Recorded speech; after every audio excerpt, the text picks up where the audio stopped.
Selamat datang kembali di channel kami Mager Santai. Di video kali ini saya akan membahas alur cerita film action lagi, yang berjudul Sniper Ultimate Kill 2017, berkisah tentang seorang anggota sniper marinir Amerika Serikat, yang mendapat misi menangkap gembong narkoba di Kolombia, yang mana dirinya harus menghadapi seorang sniper bayaran, yang memiliki senjata yang sangat canggih, yaitu senapan berpeluru kendali. Tanpa berlama-lama lagi, kita langsung saja ke alur ceritanya. Film diawali dengan seorang anggota marinir Angkatan Laut Amerika Serikat, bernama Brandon Beckett. Dia merupakan sniper ahli, yang ditugaskan ke Kolombia oleh agen federal, untuk menjalankan misi menangkap gembong narkoba yang bernama Morales. Ia memiliki jaringan yang kuat, dan telah menyewa penembak jitu untuk menyingkirkan para saingannya. Dengan tidak adanya saingan yang tersisa, Morales menjadi lebih kuat, dan mendapatkan kontrol untuk menyelundupkan narkoba ke Amerika Serikat. Sesampainya di markas kepolisian di Kolombia, Brandon disambut oleh seorang polisi yang bernama Santiago. Ia sudah tergabung dalam satuan tugas yang dinamai GTF yang dipimpin oleh ayah Brandon.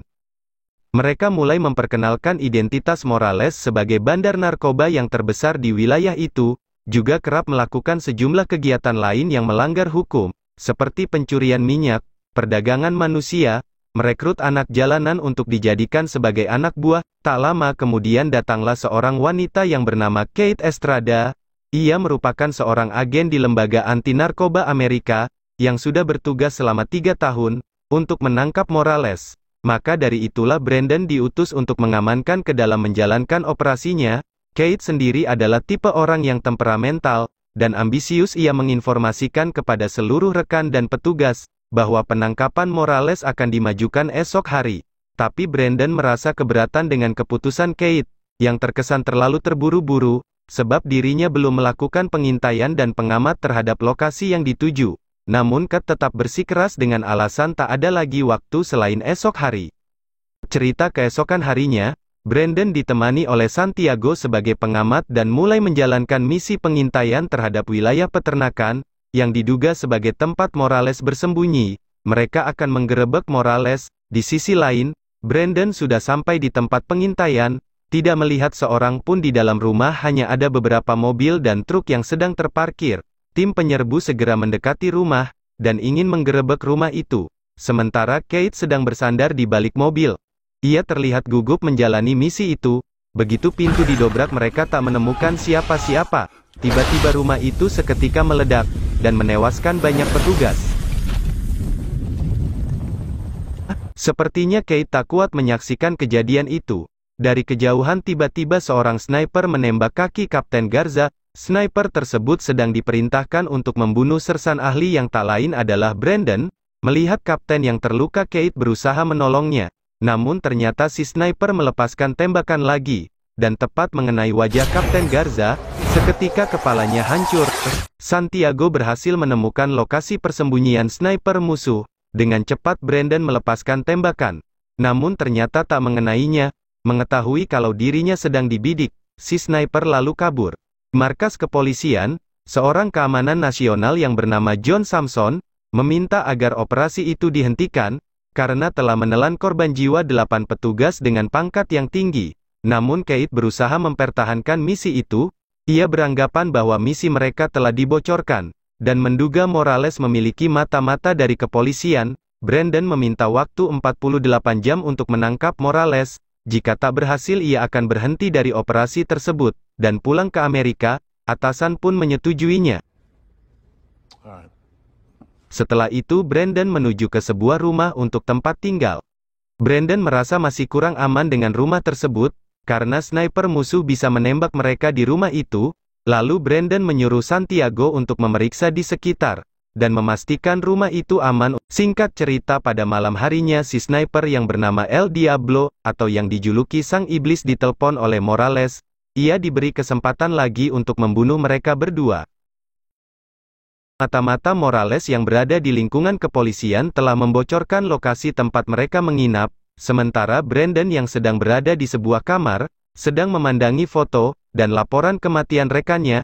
Tiba-tiba Kate datang menghampiri, dan berdiskusi mengenai tembakan sniper yang telah membunuh Kapten Garza. Sulit dipercaya dari hasil pengamatan Brandon, si sniper menembak dari jarak 732 meter, tapi peluru berhasil membelok. Mendengar penjelasan Brandon, Kate merasa tidak tertarik dengan tembakan sniper.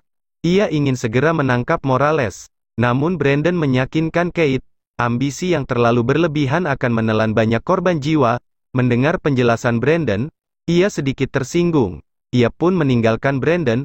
Kate menyadari, mungkin ucapan Brandon ada benarnya. Ia pun menangis dan pergi ke sebuah bar. Di sana Kate bertemu dengan temannya bernama Pastor Carlos. Ia menyarankan agar Kate menghentikan operasinya, karena Morales sangat kuat dan berbahaya. Mendengar itu, Kate malah semakin berkeinginan untuk menangkap Morales. Meskipun akan banyak korban jiwa, menurutnya itulah resiko yang harus dihadapi dalam menjalankan tugas. Melihat tekad yang begitu besar, Pastor membisikkan nama si penembak jitu Morales, yang dijuluki sebagai El Diablo, atau Sang Iblis. Pastor memperingatkan Kate untuk berhati-hati, karena El Diablo adalah sangat berbahaya, dan memintanya untuk tidak mempercayai pada siapapun. Sementara Brandon yang masih sedang mempelajari teknologi peluru yang dimiliki oleh El Diablo. Tiba-tiba Brandon dihubungi oleh Santiago. Ia memberitahu Brandon telah melihat sesuatu. Brandon segera bergegas mencari tempat mengintai, dan tepat sesuai petunjuk Santiago ia menemukan seseorang sniper tersebut, sedang membidik Brandon. El Diablo sedang menjalankan tugas dari Morales. Tanpa membuang waktu, Brandon menembak El Diablo. Karena waktu tempuh selama 1,6 detik, El Diablo masih sempat menghindari peluru itu. El Diablo dengan cepat membalas tembakan. Mengetahui tembakan El Diablo, lalu Brandon menghindari pelurunya dengan melompat masuk ke ruangan kecil. Dan ternyata peluru El Diablo memang dibekali dengan teknologi pengendali layaknya sebuah rudal. Melihat Brandon yang sudah tak bergerak, dia mengira Brandon sudah mati. Keesokan harinya mereka pun meneliti proyektil peluru yang digunakan El Diablo semalam. Di markas polisi mereka berdiskusi dengan Miller mengenai peluru yang digunakan El Diablo. Miller mengaku mengetahui jenis peluru tersebut, karena ia terlibat dalam pengujian peluru itu, menjelaskan bahwa peluru dibekali pengendali dengan sistem optik, dan mampu menyesuaikan posisi sebanyak 30 kali per detik. Miller menginstruksikan Samson mencari rumah baru yang lebih aman untuk tempat persembunyian mereka. Samson lalu membawa mereka berdua menuju perumahan yang aman. Adegan berpindah ke Morales, menjelaskan terkait kondisi menghadapi sedikit hambatan oleh Satgas GTF yang sedang memburunya. Ia memerintahkan anak buahnya untuk membunuh Brandon dan Kate. Setelah menerima telepon dari El Diablo, ia pun menuju meja kerjanya, dan ternyata sudah ada El Diablo di sana. Ia menagih bayarannya. Tentu saja Morales tak mau membayar sebab Brandon masih hidup. Rombongan Kate dan Brandon menuju ke rumah yang dituju. Di dalam mobil Kate justru beranggapan bahwa sejak ada Brandon dirinya justru menjadi sasaran pembunuhan oleh sniper Morales. Namun Brandon membantah dengan mengatakan itu adalah ulah Kate sendiri yang berani berurusan dengan Morales. Tak lama ia menerima telepon dari Pastor Carlos, yang memberitahu dirinya tentang El Diablo yang memiliki pacar bernama Maria Ramos. Ia tahu alamat Maria. Tiba-tiba di persimpangan, sebuah mobil datang dari arah kiri, menabrak mobil mereka, yang menyebabkan mobil terguling. Sekelompok pemuda lalu turun dari mobil, dan menembaki mereka. Namun Santiago, dan petugas lain tewas tertembak. Begitupun dengan anak buah Morales, hingga hanya menyisakan Brandon dan Kate yang masih hidup. Brandon lalu memeriksa keadaan Kate, tapi ia sudah pergi. Di mobil Brandon menemukan ponsel milik Kate. Akhirnya Brandon tahu kalau Kate menuju ke sebuah alamat yang tertulis di ponsel itu. Akhirnya dia menemukan alamat Maria. Sampai di depan pintu, Kate memperlihatkan identitasnya. Namun Maria mencoba menutup pintunya. Seorang pemuda lalu menyuruhnya pergi dan mengancam dengan pistol. Tanpa sadar Maria menendang dan membuatnya tersungkur. Kate menjadi bulan-bulanan para preman kampung.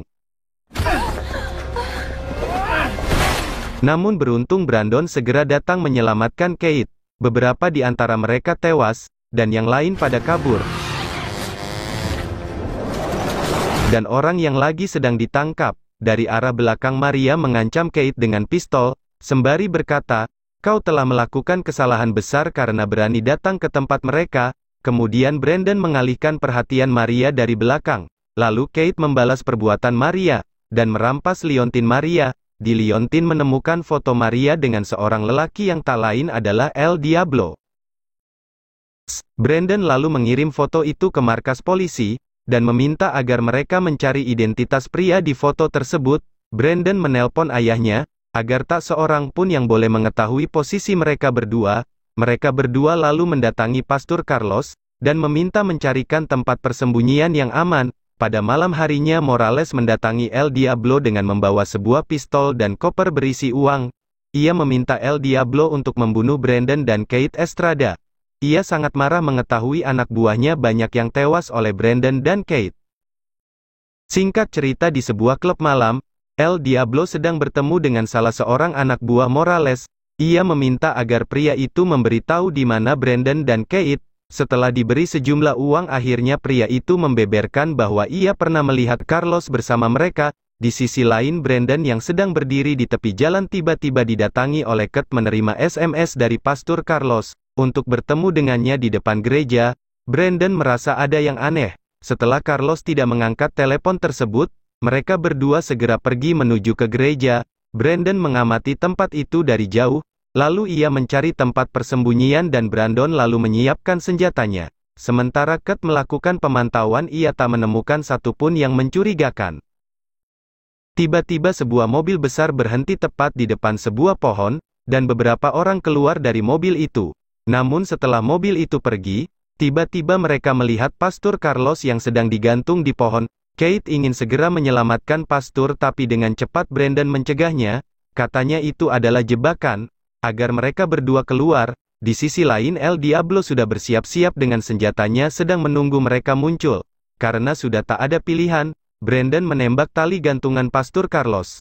Tapi tembakan pertama Brandon meleset, dan belum membuat tali terputus. Sehingga Diablo mengetahui posisi mereka begitu Brandon menembak kedua kalinya dan membuat tali terputus. Lalu Diablo menembak ke arah mereka.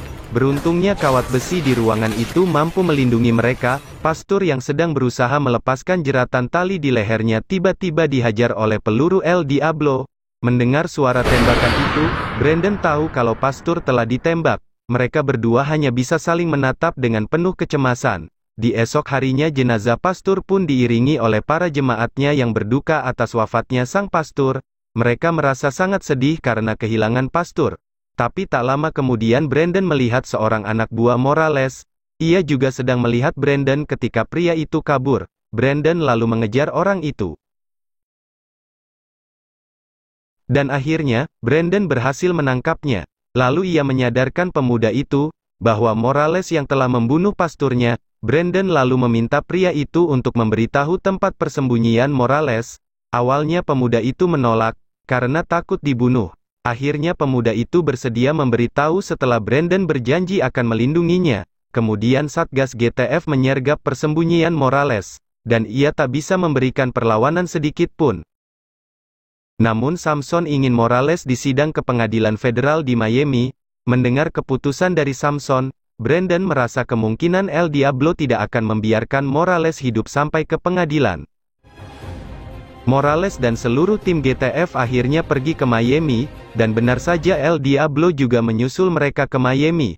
Namun anehnya petugas imigrasi bandara meloloskan El Diablo. Setibanya di Miami, Morales dibawa masuk ke dalam hanggar helikopter, sambil menunggu jadwal sidangnya yang masih tersisa 2 jam lagi. Sementara Kate, Brandon dan Thomas sedang membicarakan masalah keamanan Morales, karena mereka tahu El Diablo dan anak buahnya tak ingin Morales sampai di pengadilan. El Diablo tengah berada di sebuah ruangan bagian dari jembatan penyeberangan. Ia sedang melubangi kaca yang tentu saja untuk menembak mati Morales. Tak lama kemudian Miller datang mengenalkan sebuah teknologi yang cukup canggih, dan diharapkan bisa menandingi peluru El Diablo. Peluru tersebut akan meledak di jarak yang telah ditentukan, tepat pukul 12.30. Mereka pun segera bergegas membawa Morales menuju ke pengadilan. Beberapa mobil petugas melakukan konvoi mengantar Morales menuju ke pengadilan, sedangkan Brandon dan kawan-kawannya sedang melakukan aksi pemantauan terhadap segala ancaman. Brandon membisiki Samson bahwa konvoi tadi hanyalah sebuah tipuan, karena Morales yang sesungguhnya berada di mobil lain. Tampak sebuah mobil yang berisi sekelompok pria bersenjata. sedang bersiap menyerang. Dan begitu pun dengan El Diablo yang telah bersiap dengan senapannya yang mengerikan. Ia masih terus memantau dan menunggu informasi dari seseorang. Tak lama kemudian konvoi petugas pun berjalan. Setelah itu keluarlah mobil van putih yang mereka sebut sedang membawa Morales yang asli. Dengan cepat kelompok pria bersenjata tadi langsung mengejar mobil tersebut dan menembaki peluru untuk menghentikan laju mobil itu. El Diablo lalu melepaskan tembakan dan menghancurkan mobil.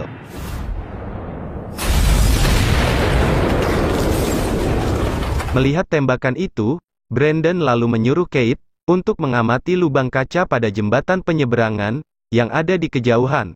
Tapi Kate tidak dapat melihat dengan jelas, namun Brandon tak mempermasalahkannya. Brandon membidik sasaran dengan penuh keyakinan, lalu menarik pelatuknya. Peluru melesat dengan cepat, menembus kaca dan meledak tepat di atas kepala El Diablo. Samson sangat heran ketika melihat tak ada satupun mayat di dalam mobil. Mereka akhirnya menjelaskan bahwa mobil tersebut adalah mobil kosong, yang dikendalikan dengan remote. Mereka bertujuan untuk memancing sniper musuh. Dan keamanan nasional yang bekerja sama dengan Morales yang tak lain adalah John Samson sendiri. Mereka menemukan bukti bahwa Samson telah menjadi mata-mata Morales, setelah anak buah Miller menyadap ponsel Samson, yang berisi percakapan kepada Morales, dan El Diablo. Namun Samson masih membela diri. Ia beralasan, karena dirinya dan Morales yang telah memiliki sebuah kesepakatan, di mana Morales membantu agen keamanan mencegah masuknya bom ilegal.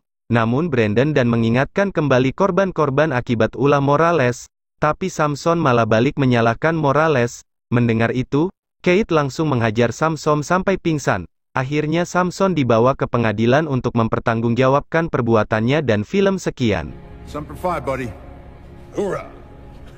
Terima kasih telah menonton video ini. Jangan lupa klik tombol subscribe, like, dan share. Jika kalian suka, sampai jumpa di video berikutnya.